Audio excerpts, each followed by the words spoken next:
Okay. I'm not going to do or say anything that diminishes my awareness. So every single thing I do or say will either increase my awareness or at very least not decrease it.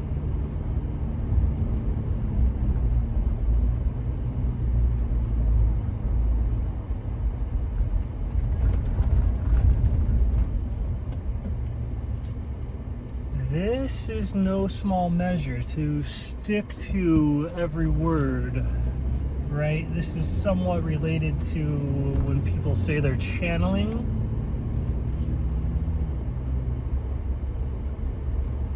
Channeling is just forcefully pushing into the words with the breath or with the awareness, right? And when you push into the words very forcefully or from very far away, the words seem to have this particular heaviness to them or an otherworldly dimension.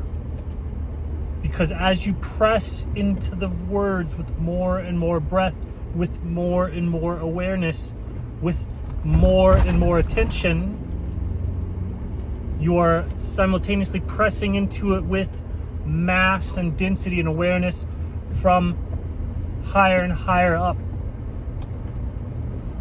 in the spheres, in the heavenly spheres.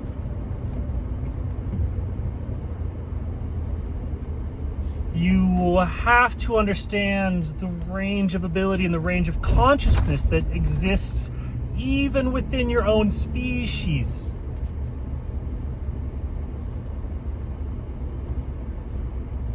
As some people flittle up and down with these connections, right? Imagine someone's awareness. Imagine someone's awareness who their self or their identity, when they pressed into their breath from a higher awareness or with more density, with more focus, you would go, I'm channeling. That's not me. I'm just this guy that talks right here. That's me.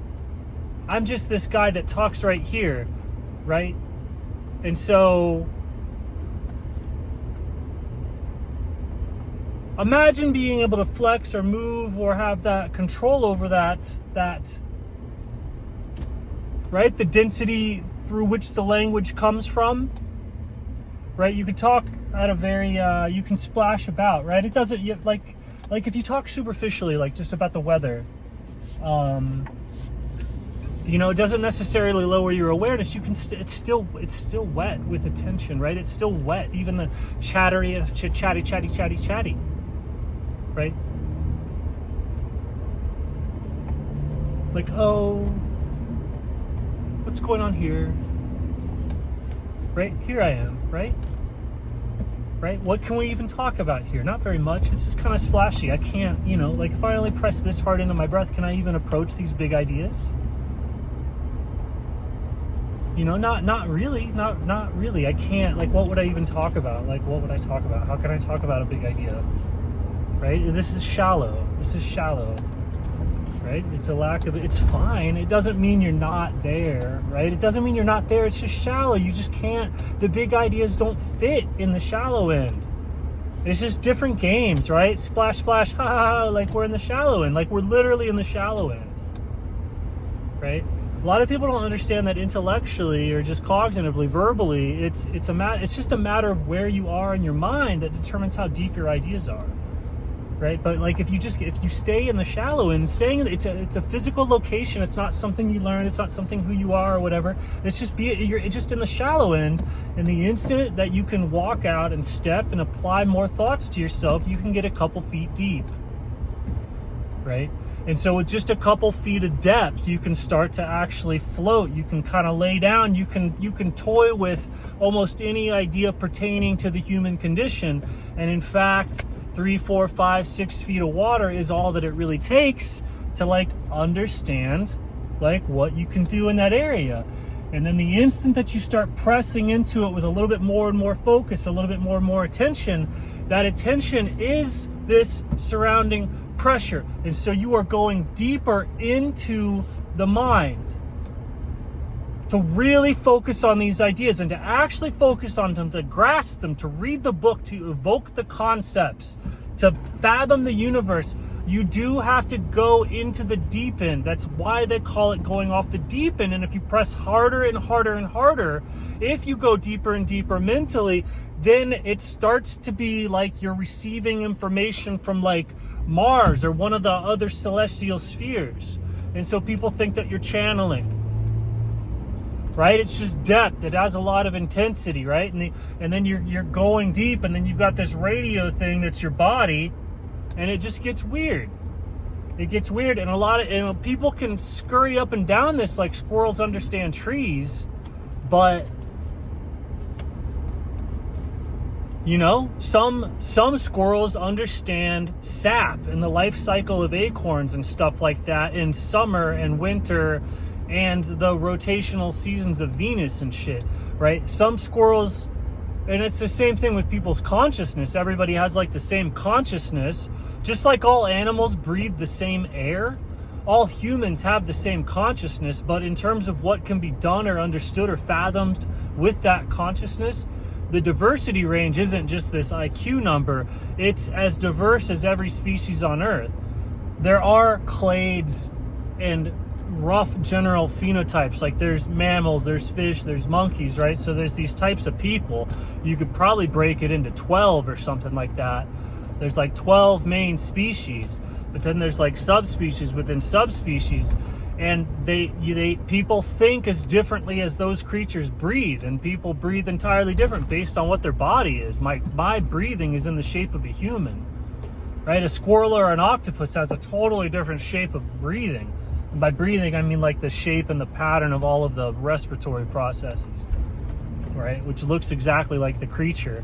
And so people's awareness, right, and their ability to move between these levels, right? Some creatures stay in the shallow end. Some creatures live in the deep end. Only weird creatures live in both, right? Some creatures just drink the water. Some creatures live in the water. And people have the exact same relationship with their own consciousness.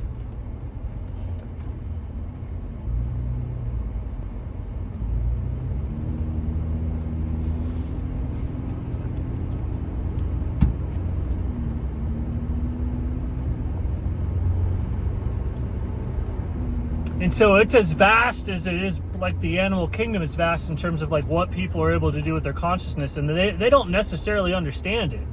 Like just like a fish is amazing at swimming, they don't necessarily understand swimming any better than a horse, right? So people can sometimes access or go to or move through different consciousness states, and a lot of the times the people that are absolute best at it are the most animalistic of the people that are doing it. They're like adapted to it unconsciously, right? But there's some types of consciousness, a human consciousness can kind of do or learn or be or create all the skills, and it does so with understanding, right? So the human consciousness moves towards self-awareness, right? And so there's that human consciousness, and there's even self-awareness of that self-awareness. And so the human consciousness, and if you can see that shape, the shape of humanity, that doorway there that you move through, that's the shape of the consciousness. Your consciousness primarily, if you're not finding your humanity, your consciousness will have some of these varied, like broad, one of the patterns that you find on Earth. That will be the style and the shape of your consciousness. Some people describe it as astrologies or doshas or whatever. It's very similar to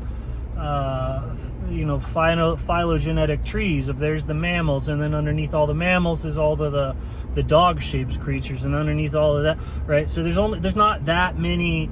It's like there's a million different tiny little species, but there's only a handful, like 12 sets of 12 sets of 12, and you've got the rough shape, style, and outline of just about every species on Earth. People's consciousness is like that, and that's the This is why things like spiral dynamics and some other, these psychologies and stuff don't work. They work like if you're a dog and you make a psychological system for a dog, it works great, and it works, and people do that successfully. But there's the universal success of psychology only works with the development of the human person, and so you do have to have sort of Christian, dare I say, Eastern Orthodox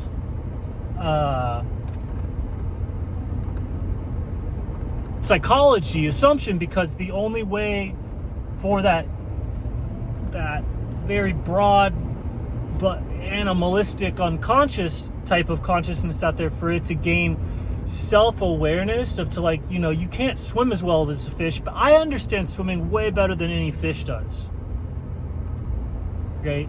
And to the same degree, like, I understand martial arts way better than any martial artist does. I understand acrobatics better than the acrobatic guys do, because I understand it as like a human. I don't understand it naturally like an animal. I have to figure everything out. I have like no skills, right? That a human has like no skills. The more human the consciousness, the more like you don't get it and you have to figure it out. It doesn't happen naturally or animalistically or unconsciously. And so that direction for everyone moves towards the human shape, and that movement towards the human shape is this doorway into being aware of your awareness, and then being aware of that doorway is the shape of humanity, is the body of Christ, is this. That's the direction everything's going, and it's going like that.